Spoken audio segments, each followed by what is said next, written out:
This is the Greg Bedard Patriots Podcast with Nick Cattles.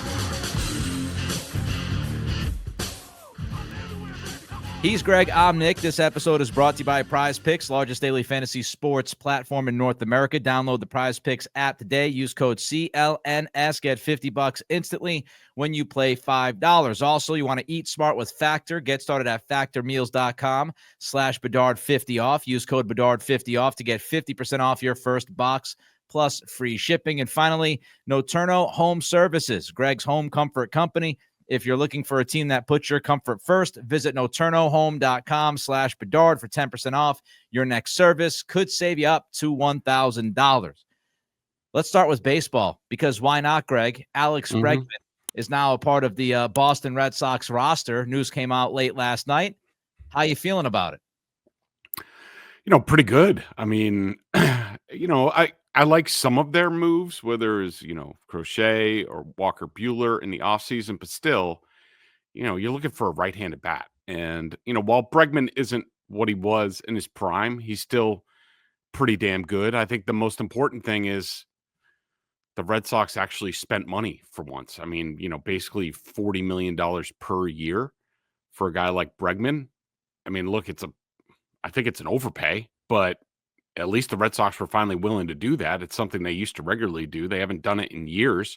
So, kudos to them that now I actually might pay attention to a Red Sox season, which is something I haven't done in a long time, or at least it feels that way. I mean, I certainly have some questions.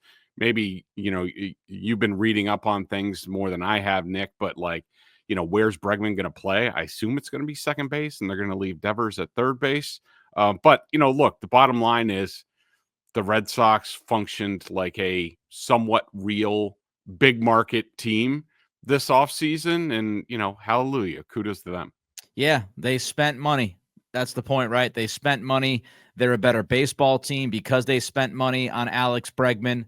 It does sound like, at least for now, the plan is second base. I think that could change. I think that will be very fluid. I think it will depend on Christian Campbell and how he looks during spring training. And, if they have that conversation with Devers, how he handles that. But we'll see how that unfolds. He makes you better defensively no matter what, though. I mean, even if he's playing second, you've got Story, if Story can stay healthy. Story and Bregman in the middle of your infield is fantastic. Rafaela probably at center. I mean, unless Campbell makes the team. If Campbell makes the club out of spring training, then you move Duran to center and Rafaela becomes your super utility guy, I would think, off the bench. But even if you have Duran in center, so you've got a very, very strong middle of the field defense, which is pivotal in baseball. Connor Wong, not a very strong defensive catcher, but you got Bregman, you got Story, you got Rafaela / Duran. You feel pretty good about that. So, yeah, I mean, they spent money. We wanted them to spend. I thought they were, an 85-win team or so before Bregman. I think they're now going to hover around 87, 88. And that's the difference between you feeling pretty good about your playoff chances. 86 wins could get you into the wild card. So if you were looking at 83 to 85 wins, it's a pretty big difference between 83 and 85 wins and 87, 88 wins. And I think Bregman gets you closer to the latter. All right, let's get to football. The Jets release Aaron Rodgers. And what's interesting, Greg, a part of this, and the Jets released a statement today letting everybody know what we already knew. Jay Glazer reported that Rodgers flew to New Jersey to be told he was not going to be part of the program moving forward. Pretty humbling experience. Diana Rossini of The Athletic reported that Rodgers actually was given an ultimatum. He could have stayed in New York if he decided to no longer take part in the Pat McAfee show, and if he showed up to mandatory practices that were on the schedule. Apparently, Aaron did not want to do one or both of those things. So he decided that, I like my Pat McAfee appearances. I like my money in the back of my pocket. And I don't necessarily want to tell you guys that I'm going to show up to mandatory practices. Just your thoughts about this entire story, Greg. Yeah, I mean, look, it's just it's ridiculous at this point. I mean, that you have to put things like the Pat McAfee show and mandatory practices like as part of the deal to get Aaron Rodgers in your building. I mean, just shows you the state of the Jets at this point in time. I mean, I think the more interesting thing, Nick, and I'd be curious your thoughts, is like, all right, so like, what are the Jets going to do at quarterback now? Yeah. I think they have Tyrod Taylor, who's on the roster, who's not a terrible sort of bridge guy type of guy. Kirk Cousins, Derek Carr are options if they get released where they are. Justin Fields and Russell Wilson will be free agents. The draft, I don't think the Jets are in position to do that. So it's going to be interesting to see. I don't think Sam Darnold's coming back to New York or anything like that. But that's what I just don't see a path to a quarterback for the Jets, and that's a terrible place to be in. It's where the Patriots were sort of in like the Cam Newton year, like after Tom Brady. We all know how that went. But yeah, they're in a tough spot. Yeah, they've got the 7th pick in the draft, so we'll see what people are saying as we get closer to the draft. Does that give them an opportunity to draft somebody? Do they like somebody enough to draft that person? The Kirk Cousins idea is an interesting one, especially given the fact they just had to deal with a quarterback coming off the Achilles and it didn't quite go well, and you wonder if they would want to do that again. I have no idea. One guy that you could look at, possibly Greg, and it depends on what happens in LA, but one guy you could look at is Matthew Stafford. Would Stafford be an option if the Rams decide that they can't afford him anymore, they want to move on from Stafford, which would beg the question, what would LA do at quarterback? Would they look at Kirk Cousins? It's really the same names, though, and I agree with you. I think this tells you how badly the Jets wanted to at least start looking like a serious football program, and Aaron Glenn saying, I'm not going to deal with the Aaron Rodgers BS. I'm not going to deal with the drama. I'm not going to deal with him going on Pat McAfee and saying things that we don't want him saying, or just being a distraction. We're not going to be held hostage by the distraction anymore. And so I think the distraction was such a pain in the ass that they're willing to walk into the offseason with a question at the most important position on the field. And so if I'm Garrett Wilson, I'm waking up going, okay, so who's my quarterback? And it'll be interesting to see what happens with the Jets. Another news item, Greg. Matt Patricia goes to The Ohio State University to be the defensive coordinator. My first question to you is there any way on God's green earth that Matt Patricia gets this job if it wasn't for his relationship with Bill Belichick? Yeah, of course not. I mean, what's interesting, the interesting thing to me about this is, is Bill going to help him at all? I mean, because, I assume, do we know where Steve Belichick's going? Is he going with his dad? Do we know that yet? Yep. He's at North Carolina. Okay. Yeah. So, I'm sure Matt Patricia talked to both Bill and Steve about this, because we know Steve was at the University of Washington and actually did a good job with that defense, improved it. From what I understand, Bill helped out a lot, helped Steve out a lot from afar. He was out there at certain times at practices. Like, are the Belichicks now not an option for Matt Patricia to, sort of talk to, even in the offseason, to prepare? Will he be an option, a sounding board, maybe a little bit during the season to them? Because that's what I'm interested in seeing. And we know this Patriots defense, especially when Matt Patricia was running the defense. I wouldn't call it the most exotic, and also not the greatest in space or against speed. More of a slug it out type of defense, a physical defense. Does that play in the college game? I think it's going to be fascinating, especially on that level. I mean, he is going to have ridiculous athletes to use at Ohio State. I mean, it's almost like the 33rd NFL team at this point. But I'll be interested to see how his scheme does at the college level. All right, last NFL note that we want to get to as far as headlines. Cincinnati linebacker Germaine Pratt has requested a trade. If you are Mike Vrabel, Elliot Wolf, are you interested? Quite possibly. we're talking about Germaine Pratt's a guy who is a little under 6'3", 250 pounds, ran a 4.5 coming out. I really like the player. Not really a middle linebacker. I don't think he would be a Juwan Bentley replacement or something like that. You know, more like a weak side linebacker type of guy. Could they use that in the scheme? Yes. How much are you willing to give up? How much contract do you have to give him? But I've always liked him. He's a good player. I wouldn't say he's not the greatest coverage linebacker in the world, and he's been sort of declining the past couple of years. I mean, I can't tell how much that is him. Is that the Bengals defense overall, which has gone downhill to where Louis Amaruno got fired this season. We saw them early on in the season, but yeah, it's certainly a guy I would look at. It's tough getting linebackers from the college game to come in, and there aren't that many that are immediately impactful. And it seems like Vrabel likes the veteran type of guys on defense. But yeah, if it's reasonable and the contract is reasonable, yeah, it's something I would look at.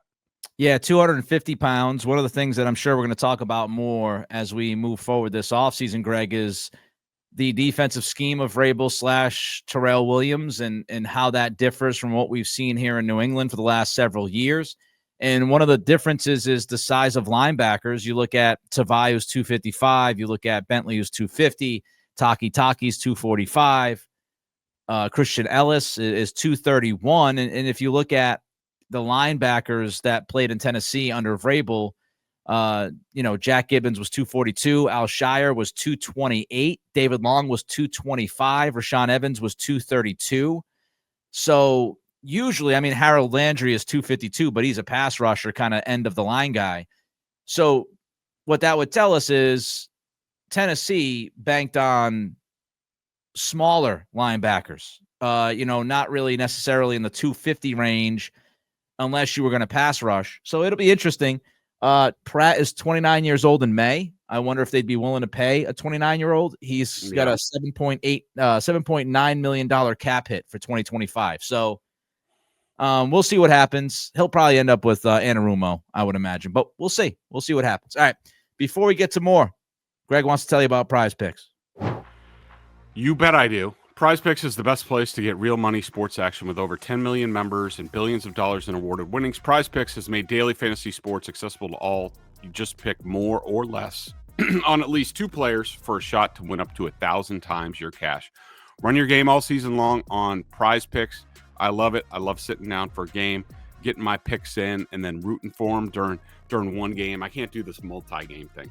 I have to be focused. And Prize Picks, the app, is awesome. Allows me to do that. All-Star Weekend is almost here, and Prize Picks is the best place to win cash while watching your favorite players during the game and the Saturday night events like the three-point contest. You can now win up to 1,000 times your money on Prize Picks. Prize Picks is the best place to get real money sports action. Join over 10 million users and sign up today. Speaking of that, here's sign up today and get $50 instantly when you play $5. You don't even need to win to receive the $50 bonus. It's guaranteed.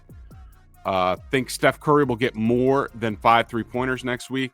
Giannis for more than 35 points. Cook up your Nick Cattles-ish hot takes with your friends and win real money this basketball season when you and your crew run your game on Prize Picks. Download the app today. Use code CLNS to get $50 instantly after you play your first $5 lineup.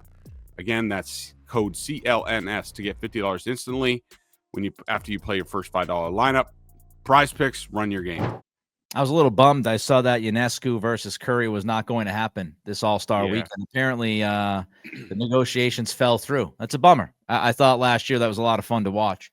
All right, back to football. Super Bowl. You watched the film. What are your thoughts? Yeah, so, in a big assist to JT O'Sullivan over at the QB school, he had his Mahomes analysis was on his Patreon feed, which I'm a member of, trying to educate myself. His Jalen Hurts sort of selective plays from Jalen Hurts are available for free on his YouTube page.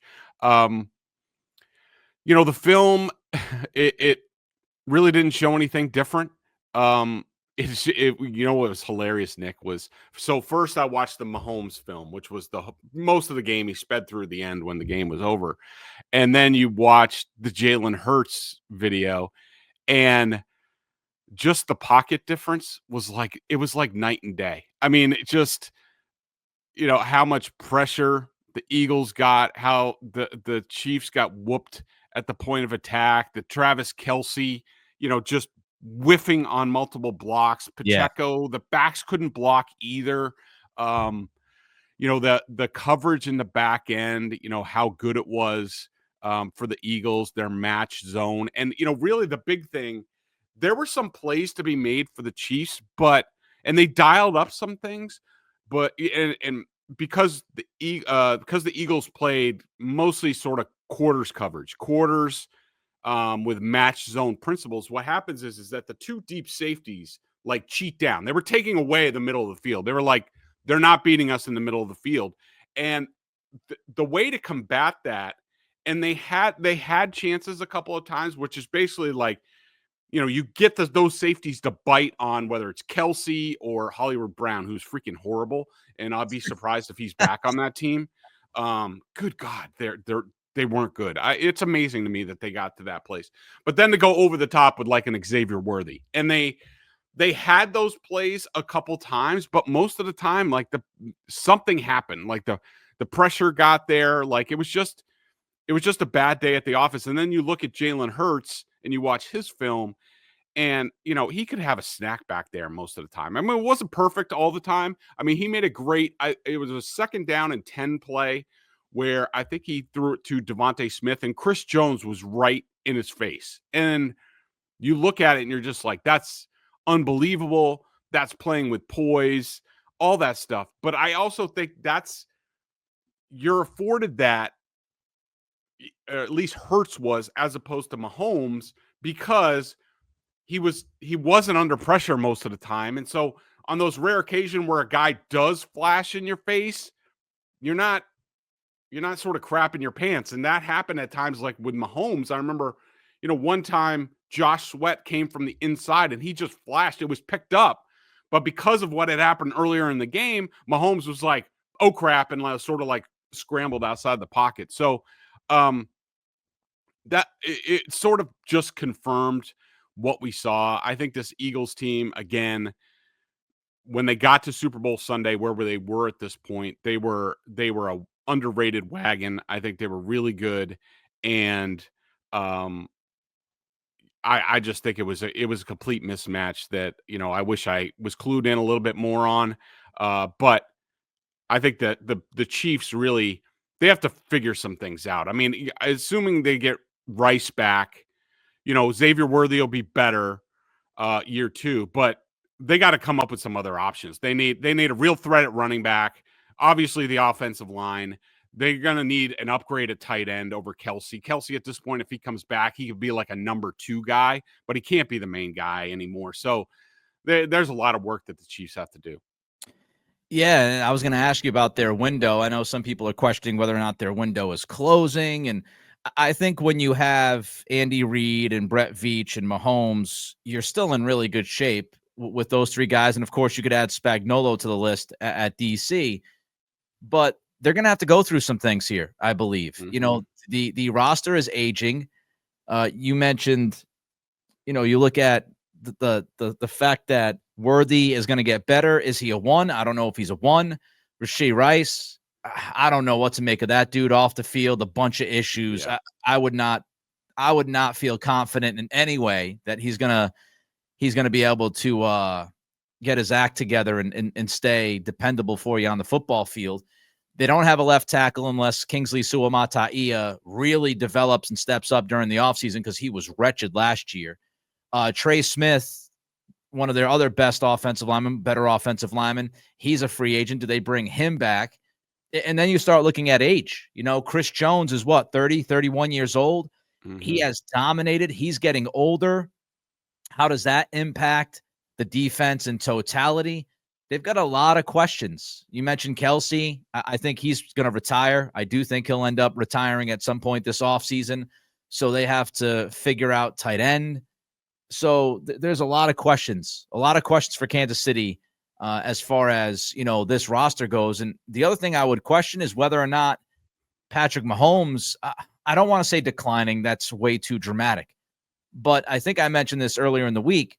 His last 2 years, statistically, he has taken a step back. And some of that is weapons, certainly. But he has relied on his athleticism an awful lot and his raw talent. And if that starts to kind of decline, that's also a concern. So it's going to be an interesting offseason in Kansas City, Greg.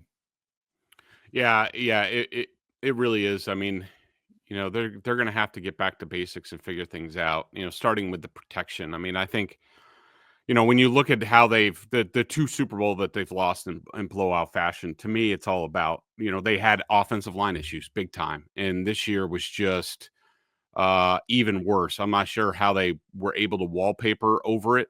And winning so many close games like they did, probably was, a little bit of fool's gold and funky. And, they just got exposed by, a better team that I think, like I said last time, I think we all slept on this team and about how good. I mean, talking with Aaron Schatz, I know he put it out there on Twitter that, if you look at this Eagles team, this Eagles defense from week 6 on, they're like number 7 all-time defense since 1978. Not just Super Bowl teams. I mean, we're talking the 84 and 85 Bears, the 2000 Ravens. Like they were in that conversation, and they were so deep, up front. And then once they got down Fangio's scheme in the back end, that match zone, they just became great. And I think that, you look at the offense, I understand it's tough. You could probably cherry pick from any team's seasons, but we're looking at like, what was the team on Super Bowl Sunday that the Chiefs faced? And well, if you look at the Eagles over the whole for the season, they're 2-2 start, and then losing Jalen Hurts for like 3 games with concussions. Like a lot of their like DVOA are sort of thrown off by that. But like, when they were healthy and at their best, and once they dedicated themselves to running the ball and just being like Saquon and Jalen Hurts take care of the ball, I think this was a fantastic team, and kudos to Howie Roseman for how he built it. And I do think it's a model for the Patriots going forward. How much money these guys have pushed into the future. Yeah, the bill's going to come due at some point in time, but they're pretty formidable right now. All right, Greg, tell the listeners about Factor. Ready to optimize your nutrition this year? Factor has made chef-made gourmet meals that make eating well easy. They're dietitian approved and ready to heat and eat in 2 minutes so you can fuel right and feel great no matter what life throws at you. Factor arrives fresh and fully prepared, perfect for any active, busy lifestyle. Lose up to 8 pounds in 8 weeks with Factor Keto meals based on a randomized, controlled clinical trial with Factor Keto. Results will vary depending on diet and exercise, with 40 options across 8 dietary preferences on the menu each week. It's easy to pick meals tailored to your goals. Choose from the preferences like Calorie Smart, Protein Plus, or Keto, which is the ones I get. Factor, you can help feel your best all day long with wholesome smoothies, breakfast, grab-and-go snacks, and more add-ons. Reach your goals this year with ingredients you can trust and convenience that can't be beat. For example, the creamy pesto pork chop that I had last week with spinach, cauliflower rice, roasted green beans. Phenomenal seasoning. I say it all the time. I'm blown away by how good their sauces is, how on point the seasoning is. Call to action: eat smart with Factor. Get started at factormeals.com/Bedard50 off and use code Bedard50 off to get 50% off your first box with plus free shipping. That's code Bedard50 off at factormeals.com/Bedard50 off to get 50% off plus free shipping on your first box. All right, let's start talking about this offseason. Pro Football Focus released their top free agent rankings recently. Greg, I wanted your thoughts, issues, some agreements that you may have with this list. What stood out to you? Well, number one is T. Higgins, and I think we can all agree about that. I mean, there seems to be a lot of conversation, whether it's Joe Burrow talking, during Super Bowl week about like, why can the Eagles do this and we can't do that? I mean, good luck, Joe, dealing with the Brown family. You'll now realize that the Brown family is not Jeffrey Lurie. So that's going to be rough. And I also wonder if, I think this is a crucial offseason for, Joe Burrow and the Bengals in the sense that, you look back to what Carson Palmer went through. I mean, he got so frustrated at the end that he forced a trade to Arizona. Could that be coming for Joe Burrow 2-3 years down the road? Yeah.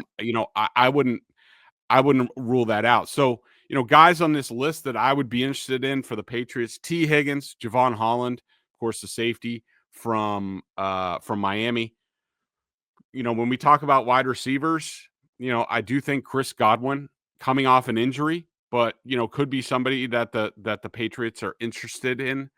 Ronnie Stanley, of course, at tackle.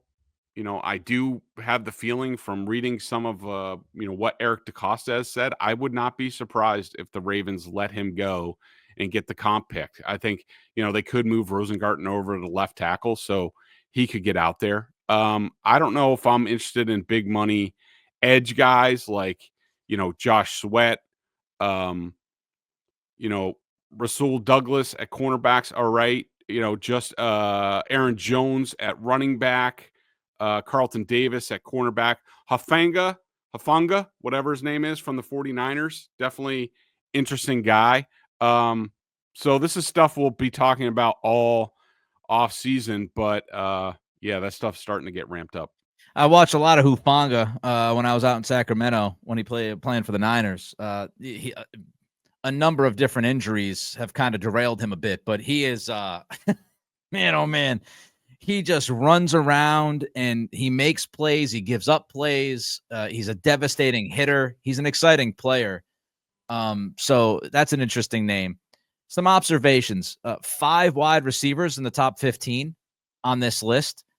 That sounds great, but when you start looking into it, I don't know. DeAndre Hopkins is obviously long in the tooth at this point. We wanted him in New England, Greg, you and I, a couple of years ago.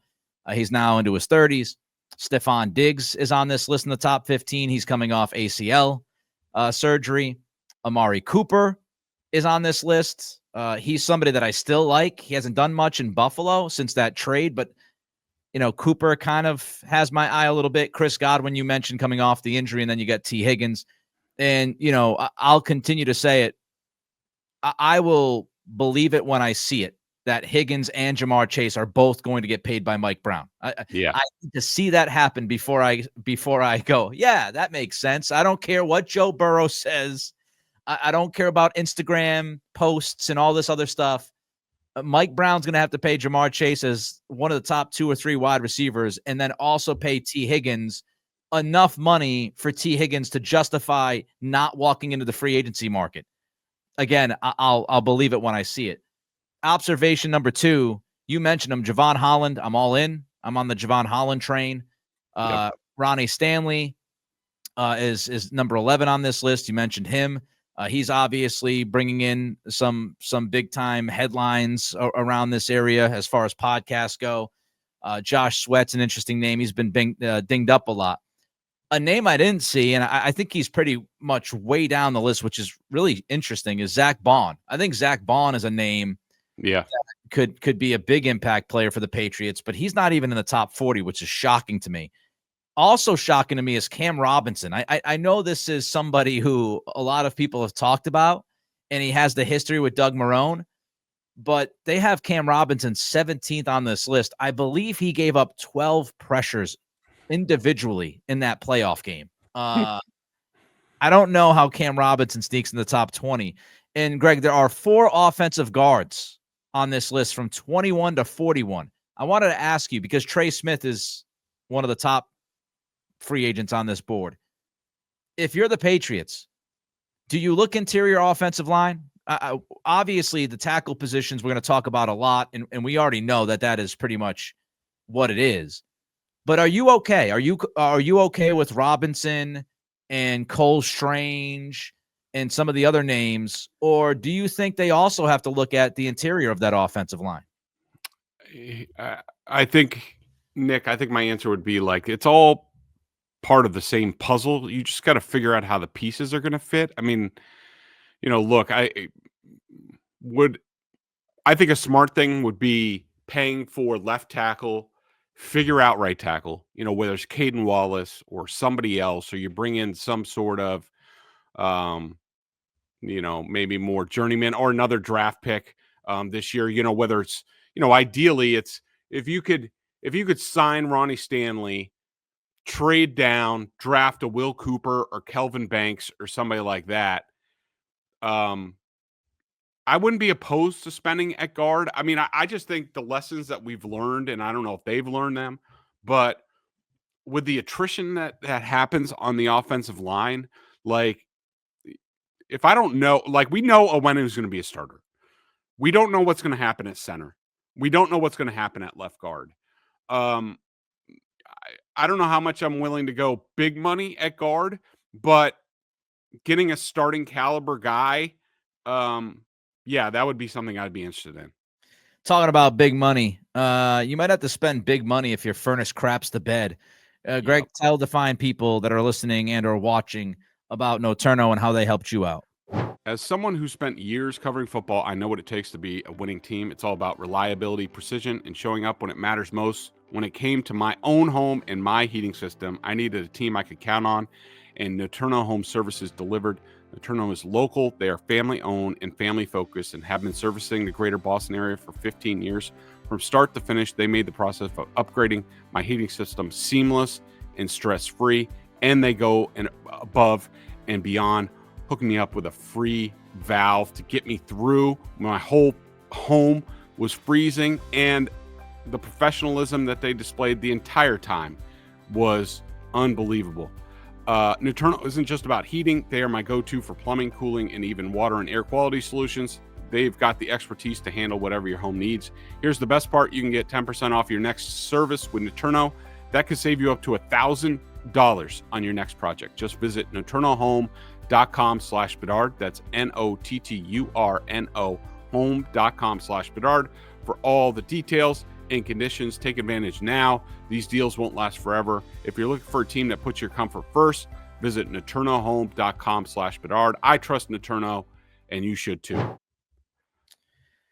Don't forget to trust Greg as well with the Patriots coverage, $50 for the year at BSJ, along with Mike Giardi.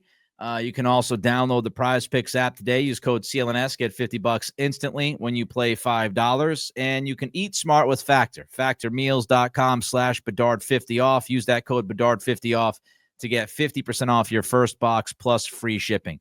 Let's wrap things up with the draft, Greg. Obviously, the combine is a couple of weeks away. We are still 2+ months away from the draft. But right now, Patriots sitting at 4. On February 13th, Greg, how are you feeling about the 4th pick? What are your kind of instincts about what the Patriots might do, what you would want to see them do? Yeah, I'm still rooting for, whether it's Abdul Carter or Travis Hunter or Cam Ward or Shadur Sanders, that somebody is there at 4 that somebody else wants. And the Patriots can trade down a little bit, pick up a little bit of capital, and really focus on the lines like we talked about last time.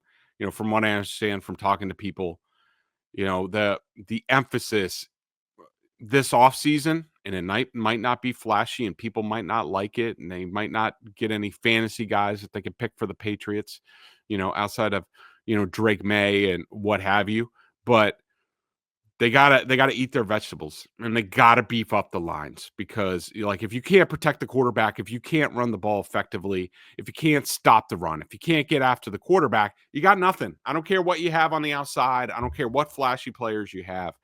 If you can't do those things, you're not going to do anything. And that's where the rebuild, the retooling of this Patriots team needs to start. You got to prioritize protecting Drake May and giving him a running game that other people are going to respect. I think the move to Josh McDaniels for a guy like Ramondre Stevenson is going to be really good. For him, the run's going to be schemed up every week. It's going to be sound. They're not going to ask them to do stupid stuff that they can't block. They're going to get back to, let's make sure we're getting positive stuff, positive yardage every time. And I think they're going to be good at that.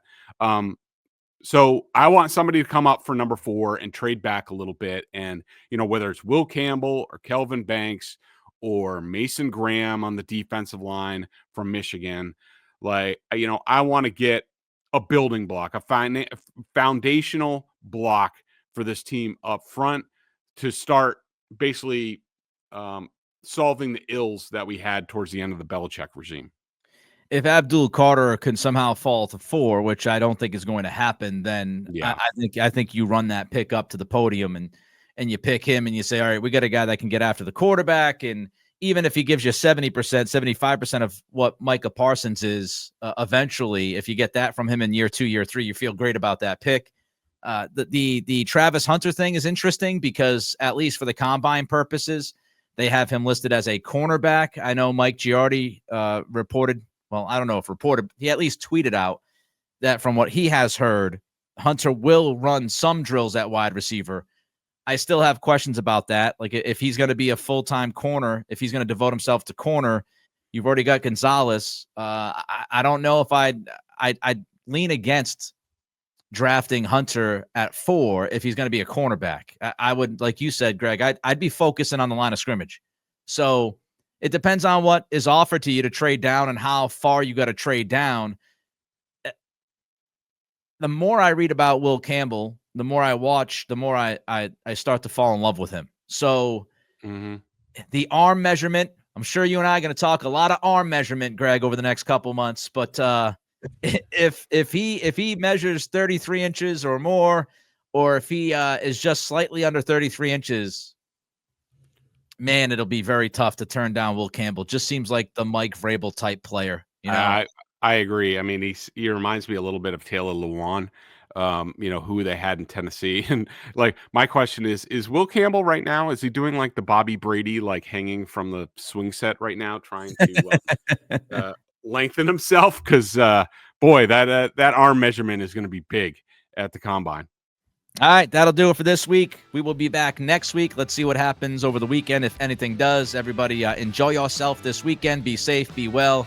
And until next time, we'll talk to you.